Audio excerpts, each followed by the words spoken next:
ndoshtratat vjetër të aty në kos nonave tona, edhe ato dyrë të qelëshin në mbyllëshin me ata qilësat të famkeq që veç me kërësim të kanë prish të rëzin, por me 24 mars, me fillimin e bombardimeve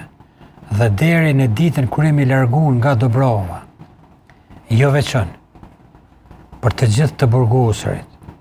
të flasë për pavionin C, se për pavionet tjera nuk i kemi po, ata mundën me deklaru vetë. Për çdo ditë, buka në kanë zvoglu në 2 herë në ditë, nga një kulac i vogël i pitës që i kanë bo për paran, në kanë sjell, për çdo ditë, në kanë sjell bukën dhe në kanë ra.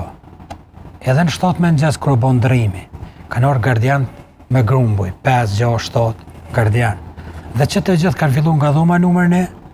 ose kanë fillu nga dhoma numër e fundit që ka qenë një dhomë ofër neve. Dhe kur u kry kjo dhoma fundit ose e para që filloi nga gakati 2, rrajet masive, e kishim më lehtë sepse e kryshim randin e tronës. Por kur fillonte poshtë mbritmat e të burgosurve dëgjoheshin nalt dhe seriozisht ne jemi konë në një pozitë shumë të keqe, po s'kishim çka me bon veç një mundësi e kemi pas me myt veten, pa dhe mundësi s'ka ekzistu, sepse na s'kemi pas as lidhësat këpucave. Kështu që ne kemi qenë në farforme jetë të burgosur, sepse në përburgje ka dhe sot, po ka kushte sepse në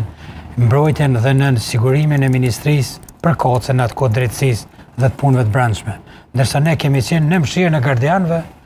sigurisht që ata kanë marrë urdhna, por kemi qenë pa kushte dhe janë sjellë